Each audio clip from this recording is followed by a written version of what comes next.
Ụtụtụ ọma nụ ụmụ ọdịnala Igbo. Aga m bụkwa onye nke gị Ugochi Tubelu Oraifite Nwadama. Anyị na-agbụ alụ asị nkachi tata bụ afọ fọtara anyị ihe ọma. Anyị ga-ejere obodo n'ara obodo, onye chụba anyị ya daa. A sị na ihe ọma dị n'elu ya dara anyị na ọdịnala ya pụoro anyị ome. A sị na akakaka ya ma anyị jijiji ya ma anyị. A sị m onye sị na akwa ya ma acha mpama ya aba na nke ya. Onye fụla anyị lụta nwa ya nwụrụ anwụ, a sị m na ọzọ ya nwụ. A sị m na anyị ga-ejere obodo n'ara obodo. Ife ọma ka nna asị ya meela anyị na ndụ anyị ga-adị. Ọ ihe na-agọ n'ọfọ na-asị ebe bere ugobere nkesị ibi ebe na ya gosi ebe ọ ya ebe. Ọ bụrụ na o gosiri ebe ọ ya ebe, a sị m nkwukwa ya ihe m kwuru. Abụ m onye mgbasa ozi ọdịnala Igbo, bụrụ nnukwu onye nchụaja na Ugochi Tubelu ọdịnala temple kene na Oraifite. Dịka isi malụ, afọ m bụ dịka m chiri ọzọ chizu ọzọ na ụbọchị gara aga, ụbọchị ụka 18th July 2021.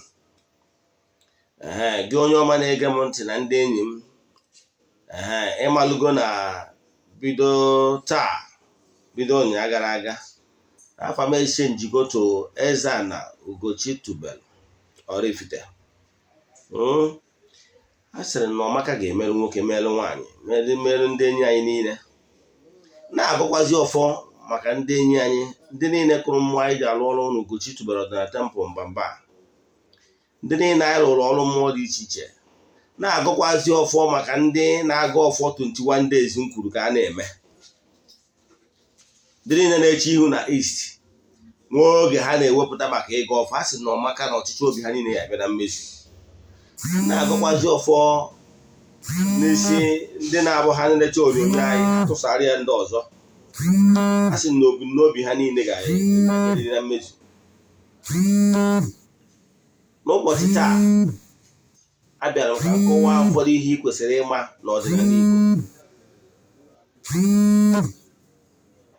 Ekelego m ndị enyi m ndị niile nyere nkwado n'ụzọ dị iche iche na ndị bịakwaziri abịa na Oraifite na ya bụ nya anyị tiri ya bụ osisi. Mbụ na obi na-atọ m ụtọ nke ukwuu, na-akpọkọ ezumezu mmụọ niile anyị na ha na-arụ ọrụ ka ha jee goziere m ndị dị etu a. Nakwazi ndị enwere ike ịbịa wuru mana ha sendịrị dị ozi ha. Ozi ekene niile, a sị m anabatacha m ha ncha, sị ka ọmaka mere unu niile. A sị m ihe ọma na-eme na bambe m ya mekwara onye ọzọ. Ise ihe m bịara ka m kọwaa n'ụbọchị taa bụ ihe ị kwesịrị ịma. Akụwago m agba nke mbụ ya, kọwaa agba nke abụọ. Agba nke mbụ m kọwara bụ etu ị nwere ike isi wee set up altar. Yes, ma iwu onye n'obodo oyibo ma ọ bụ iwu onye nọ n'ala mmadụ na ịnọ n'ala Igbo nso, wee gwa ya etu ị ga-esi wee jiri nzu. Ọ bụrụ na ị nweta ya vidio, jee cheki ebe nkụzi gbasara how to set up an ordinary altar in order to anchor from the radiation and vibration from ịga ọfọ anyị na-agọ n'ọdịnala Igbo n'Ugochi Tubelu ọdịnala temple. Gị setie ya na East, na ya bụ ọta ya ga-adị na East, ka gị nwa na onwe wee na-eche ihu na East. Ọ ihe m kwuru. Ebu na ị ga na-eme ihe emenye etu afọ. Nke ahụ ofu. Nke abụọ m kọwara ihe ị ga-aghọta bụ wee kọwaa etu mmadụ ga-esi wepụta oge ịga ọfọ. Na ọ bụrụ na mmadụ na mmụọ nọrọ n'izu, o nwere ihe ị ga-etinyerịrị ka mmụọ wee marụ na ihe ị na-eme na-echugwu ụla. Wee mechasị na nna ala ka iji ihe mmadụ ma wee mara ya ofu atụ. Emechara ụbọchị a wee kwuo otu akwụkwọ ndị ụka ọbịa ebe a kọrọ akụkọ gbasara nwoke. Ọ dịka na akwụkwọ Matiu ka ewu akọnyaba akụkọ.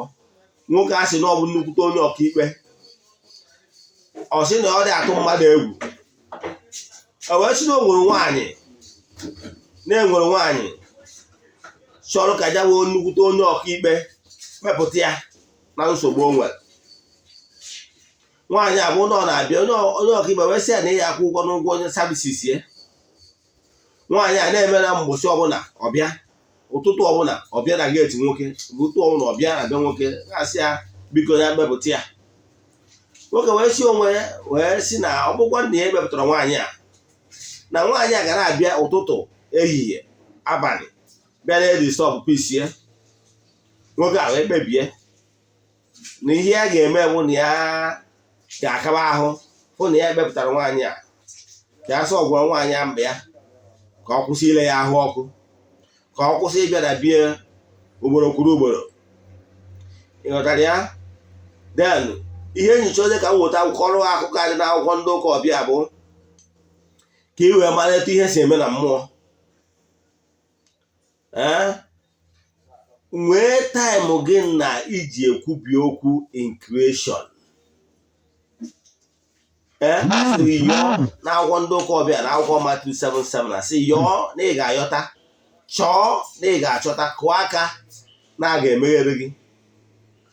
Ihe o minuru bụ na the forces of nature, the elemental beings, the helpful beings, the animistic and entities of powers for the entire universe, ha maara mkpa gị, mana ha na-eche ka ijiri ọnụ ukwu bie n'ihe na-etu aka ị chọrọ ka ọ na-eme. Speak positivity into your life.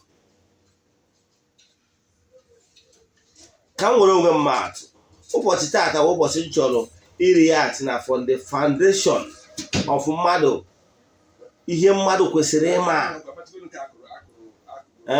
etu mmadụ ga-esi wee develop spiritual consciousness. Yes, ihe ị ga-eme bụ nwee time iji ekwubi okwu. After ka ị dọrọ ya altar, agwara m ụbọchị asị ọnwụ na iwe dị na mba mmadụ, enwere ụfọdụ ife ị nwere ike imewu na city centers. Nwee gwa etu ihe esi wee were nzu ịnọ tinye na efere white wee place ya na east, west, north and south. Nwee gwa gị weta akwa white gbasa na tebụl or stool. Kwubi okwu wee sị ndị gị na ha so n'ọta ka ị na-adọ ọta, n'ọta ka ị ga na-adọ ọta ebe ị ga-anọ wee na-ekwubi okwu in creation. Maka na ị nọ na ana mmadụ, ọ bụrụ na ibi n'ime Lekki na Lagos na iwu tenant, ị ya nọ na tenant wee jee dọba ana ma ọ bụ hazi doziwe ihe ị kwesịrị idozi n'ala na ọgwụrụ nọ n'ala Igbo ime emewe, ma ọ na-ibi na city ma ọ na-ibi obodo oyibo. Nwee sị were nzu, iwere akwa white pieces of cloth like 1 yard or half yard, all depend the size of the table or stool you shall use. Iwe bute wee sị ha n'ọta ka ị na mekwụsị ọ na that altar ga-adị na east.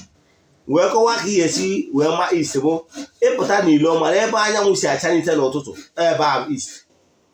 Ị batazie n'ime ụlọ gị, 4 corners of your room, one side must have faced the east. So the way your altar in the east, mgbe ọ chọrọ ịga ọfọ, i face east. Ị ghọtara ya? Nwee kwubi okwu na ụbọchị ahụ, gwa ha n'ọta ka ị na-ewube ọta gị. Ị nwere ike ma ya nwetara ụfọdụ ihe dị iche iche ị nwere ike ịnweta wu. Mana ọta gị anwa ị nwere ike idebe ihe ọbụla. Ị nwere ike, ọ bụrụ na ịbụ onye, ị nwere ike idebe ihe dịka ọ bụrụ na ịbụ onye chọrọ ihe ọma dị iche iche like call it house, call it motor or whatever. O nwere nke ị nwere picture of those your imagination, ihe ahụ ndị ahụ ị chọrọ, because whatever that is imaginable is achievable. You got that? You can place it in your altar, or even if not, as wallpaper. Something you will be looking at. When I started, my screen saver, as in wall screen on my phone. When I started this journey of Ordinana some years back, that is the day when the long game. wee kwuo na m chọrọ ịlụ a modern and befitting house. Do you know what I did? Maka na m like ije onwe m wee maa atụ. Wee say one picture of a standard and beautiful house with modern parapet and the step ties of a tent. This step ties, yes, step ties, coated ties.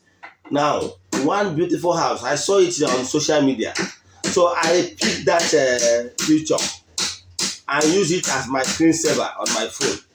And when I slide in my phone, that house will appear. I told myself that this kind of beautiful, befitting house is what I want. Do you know why I placed the picture on my phone? So that the mind, that imagination of that befitting house will always come as a picture in my mind. Do you get? But today, I thank God that that house someone now may imagine, as in let's say 2 years back. Now that house I don't go into reality. Like 4 days ago, the foundation of that particular house may imagine. You got that? So maybe by next week I may want to get the picture. If ever the house will go. Though I can at starting stage, but then can able to get picture as days goes on. Maybe before this week runs out, may get a picture of the house. Then as the thing progresses, I will be giving you. Now, this is my imagination. I'm on the man that whatever that is imaginable is achievable. It's a thing of the mind. In spirituality, you need to be active. Remember here, kuna yenje akwụkwọ ndokọ ọbịa ama atụ bụ mmeji ihe ma wee mara atụ, mmeji mystic books, mmeji ihe gbasara akwụkwọ dị iche iche wee kọwara gị because ya ghọta ka m nwere nke ma wee mara atụ. Ghọtara ya? Maka na a na-ama atụ awọ n'igbe okwuta na-emetụrụ ya nwatakịrị aka. Nwee sị gị na o nwere ebe ekwu na akwụkwọ ndokọ ọbịa sị na ọ bụrụ na ejuru ọkụ ejuru oyi ọ sị na ya agbụpụ gị. Ghọtara ya? Ị ga na-eme ụṅara in the spiritual consciousness. The lazy spiritual activities in on ya, joyful activities in on ya. Can there be a making part in spirituality? It can make it if I can speak positivity into your life. I want to create a time. It creates this time. If you don't want to go or master, I will go last year, mgbe m bidoro ihe a, mgbe m ka na-egro anọ m n'ọdịnala then, but like say let's say 2 years ago, last 2 years ago anwa ihe m na-eme creating my own time 2:30 a.m.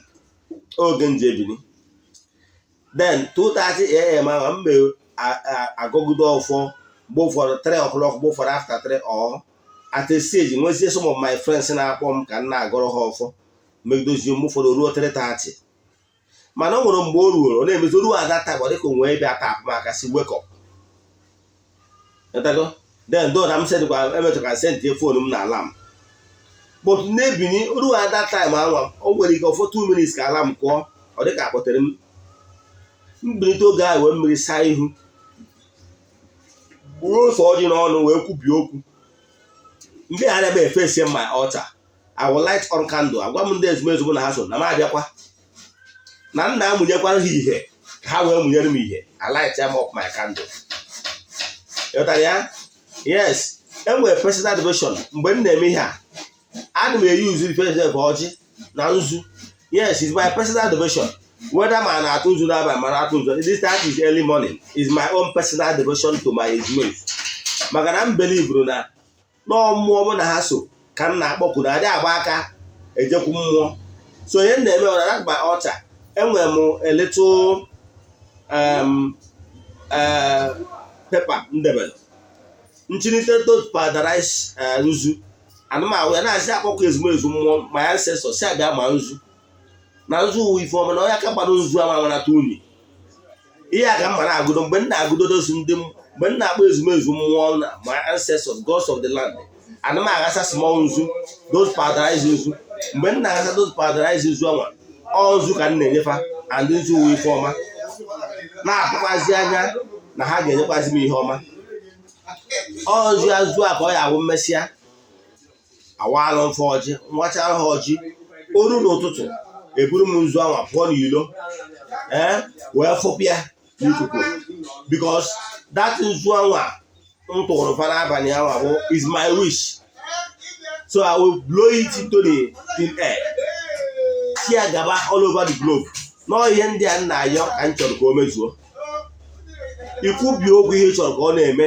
n'ime ndụ gị ihe ọ dị dị mma ka ị nwee time and e nwere particular time m ji abịa onwe oge ọ ga-eruo ị ga-emeruo ya ụmụ mmụọ niile ndị a gị na ya na-aka agba oruwa na taịm ahụ ha abịakwa asị ha n'ọdụkwara oge nwoke a ji abịa onwe oge ọ ga-eruo ha adị mgbe ha bidoro na-emezi before the time ha nwa abịa ị mara na oge a ga-eji tọgụ nwa na ya nwa agbụ ekere nwa ngwere n'orugo ọtụtụ maka oruwa n'oge ahụ ha ejizi aka na-abịa n'orukwa n'oge iji abịa ha abịakwa mgbe awanye na-abịa ka ị na-eme ha na-abịa ị na-agwa ha ihe ị chọrọ o nwere ebe ị ya agwara ha sị nwoke a na-akọmplen ihe a mgbe ọbụla ka anyị mekererịrị ihe ọ na-ayọ ịghọtara ya ọ bụrụ na ị nwere ego eji achụ àjà nwee n'ike ọnụnụ nwee nke ya sacrifice a na-agba a ga-achụ ihe na-ata alụ ọ ga-enwerịrị call it penance ndị ụka kpọrọ ya penance call it anything ọ ga-enwerịrị something ị ga-eji n'aka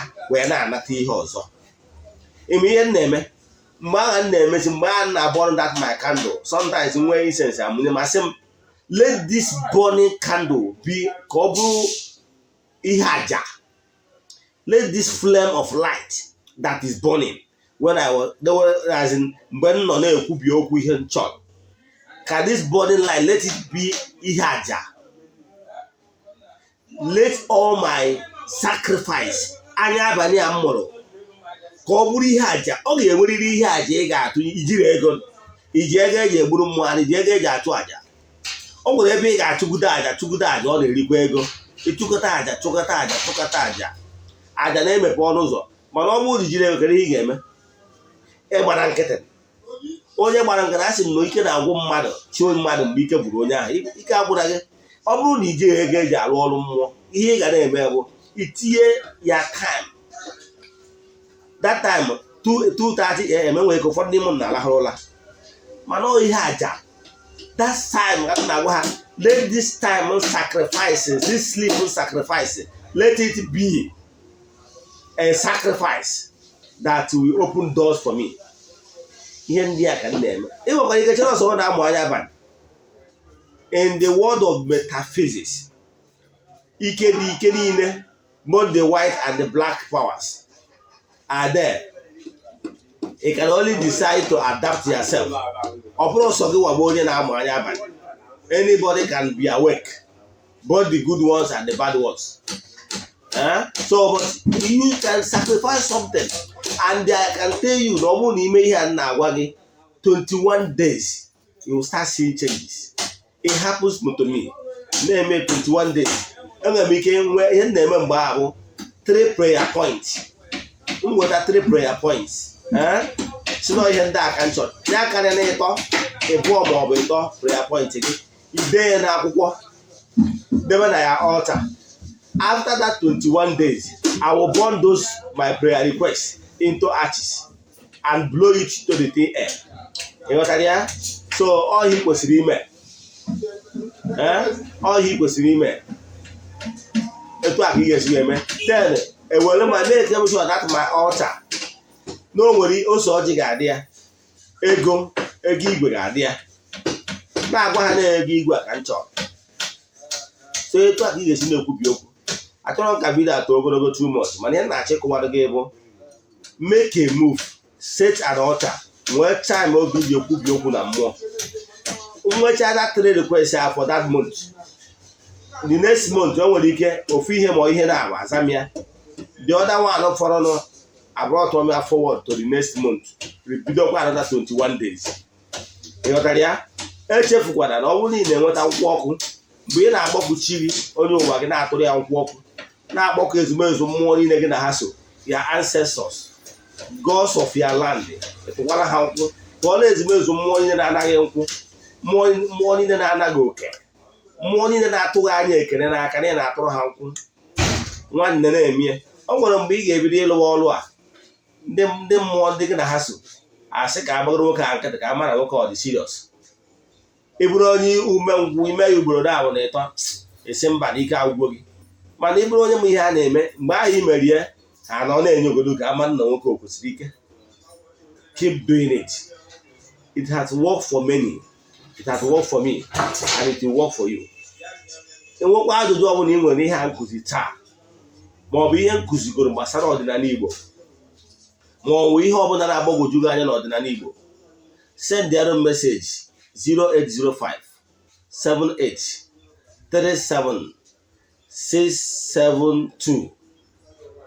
Aga m enyere gị aka. My mission is to help people live better life. Aka m bụkwa onye nke gị Eze-Ana Ugochi Tubelu na Oraifite. Ya gazienụ n'ọfọ.